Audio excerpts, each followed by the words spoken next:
बिस्मिल्लाहिर्रहमानिर्रहीम। शुरू अल्लाह के नाम से जो बड़ा मेहरबान नहायत रहम वाला है। अस्सलाम वालेकुम।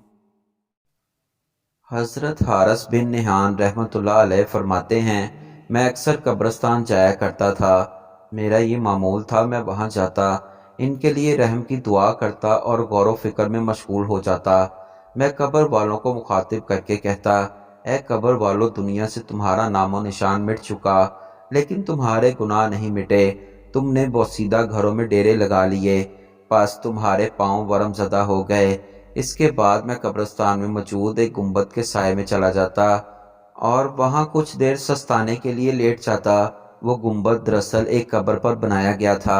एक मर्तबा ऐसा हुआ कि मैं जैसे ही गुंबद के साए में लेटा तो मेरी आंख लग गई और क्या देखता हूँ कि अचानक साहिब कब्र मेरे सामने जाहिर हुआ।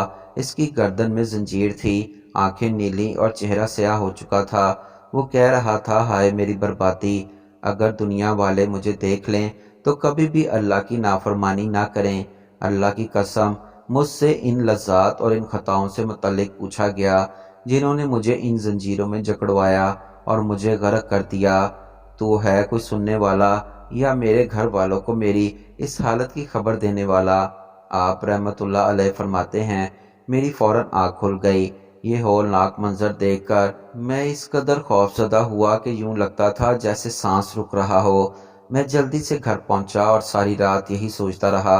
सुबह होते ही घर वालों को इससे मुतल्लिक बताया और फिर कब्रिस्तान की तरफ चल दिया। कब्र पर इसका कोई घर वाला आए तो इसे सारा वाक़या बयान करूं ताकि वो इसकी मग़फ़िरत तलब करें, सदका वगैरह करें। आप रहमतुल्लाह अलैह फरमाते हैं, मैं मामूल के मुताबिक इसी गुंबद के साए में बैठा तो मुझे फिर नींद आ गई। मुझे फिर वही शख्स दोबारा दिखाई दिया।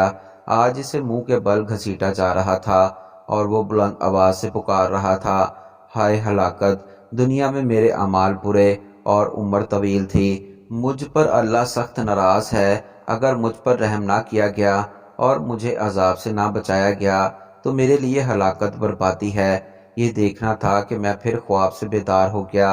यहाँ तक कि तीसरे दिन मुझे वही शख्स दिखाई दिया और अब इसके कदमों को बांधा जा रहा था और वो पुकार रहा था, दुनिया वाले मुझसे कितने बेखबर हो चुके हैं, मुझ पर अजाब बढ़ाया जा रहा है, सब असबाब और हीले ख़त्म हो चुके हैं, अल्लाह इससे सख्त नाराज़ है, रहमत के दरवाजे मुझ पर बंद हो चुके हैं। आप रहमतुल्लाह अलैह फरमाते हैं, मेरी फिर खौफ से आंखें खुल गईं। अभी मैंने इरादा ही किया था कि मैंने देखा 3 खूबसूरत जवान लड़कियां इस तरफ आ रही हैं। मैं फौरन वहां से उठा और करीब ही छुपकर बैठ गया। सबसे पहले छोटी लड़की ने आगे बढ़कर सलाम किया और कहने लगी, ए अब्बा जान, आपने सुबह कैसे की? आप यहाँ कैसे हैं और आपका यहाँ रखना कैसा है? आप हमारे पास अपनी मोहब्बत छोड़कर चले गए और हम आपकी खबरगिरी करना भूल गईं। हम आपके गम में निढाल हैं और आपसे मिलने का बहुत शौक है। इसके बाद वो रोने लगीं और खूब रोईं, हत्ता कि दूसरी दोनों बहनें आगे बढ़ीं और कहने लगीं, ये हमारे उस बाप की कब्र है जो हम पर बहुत शफीक और मेहरबान था। अल्लाह आपको अपनी रहमत से खुश रखे और आपको अपने अजाब के शर से बचाए। अब्बा जान, आप हमारी हालत को देख लेते तो गमगीन हो जाते। आपके बाद मर्दों ने हमारे चेहरों को नोच लिया है जिन्हें आप ढांपा करते थे। हज़रत हारस अलैहिस्सलाम फरमाते हैं, मैं इनकी ये दुख भरी बातें मजीद ना सुन सका और तेजी से इनके पास गया और कहा, ए लड़कियों, तुम्हारा बाप बहुत गम में है। इसके बाद मैंने इनको सारा वाक़या सुनाया।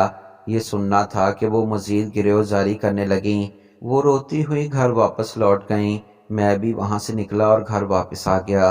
अगले दिन मैं फिर हस्बे मामूल वहाँ पहुँच गया और इत्तफाक से मुझ पर एक मर्तबा फिर वही शख्स ज़ाहिर किया गया। वो इस बार हसीन व जमील सूरत में था। इसके पाँव में सोने के जूते और इसके पास खद्दाम और ग़ुलाम थे। मैंने इससे पूछा, आप कौन हैं? कहने लगा, मैं वही शख्स हूँ जिसके मामले में देखकर आप गमगीन हो गए थे और मेरी बेटियों को इसकी इत्तला दी थी। वो जब घर वापस पलटी तो उन्होंने अल्लाह की बारगाह में गिड़गिड़ाना शुरू कर दिया और अल्लाह से मेरे गुनाहों की बख्शिश तलब की। उन्होंने इस कदर गिरफ्तारी की कि अल्लाह करीम ने मुझ पर रहम फरमाया और मुझे अजाब से निजात फरमा दी। آپ रहमतुल्लाह अलैह मेरी बेटियों को इसकी इत्तला कर दी कि अब मैं जन्नत में फरो सुरूर में हूँ। आप फरमाते हैं, मैं ये मंजर देखकर बेदार हो गया। अभी चंद ही लम्हे गुजरे थे, वो तीनों लड़कियां फिर कब्रिस्तान में आ गईं। मैंने इनको मुबारकबाद दी और इनके बाप की ये हालत बयान की। आप रहमतुल्लाह अलैह फरमाते हैं, इसके बाद उन्होंने अल्लाह के शुक्राने में खूब आंसू बहाए और अल्लाह की बख्शिश पर शुक्र अदा करती जाती और रोती जाती। कुछ देर तक ये अमल जारी रहा, हत्ता कि यके बाद दीगरे तीनों बेहोश होकर गिर पड़ीं। आप रहमतुल्लाह अलैह फरमाते हैं, मैंने देखा तो मेरी हैरत की इंतहा ना रही, क्योंकि वो तीनों भी इंतकाल कर चुकी थीं।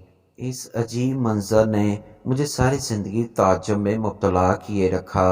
मुअज़्ज़ज़ नाज़रीन इकराम, वो बेटियां यकीनन बुलंद किरदार की मालक होंगी कि जिनकी दुआओं से अल्लाह पाक ने इनके गुनाहगार बाप को अजाब से निजात अता फरमाई। बेशक नेक बेटियां अल्लाह की रहमत होती हैं।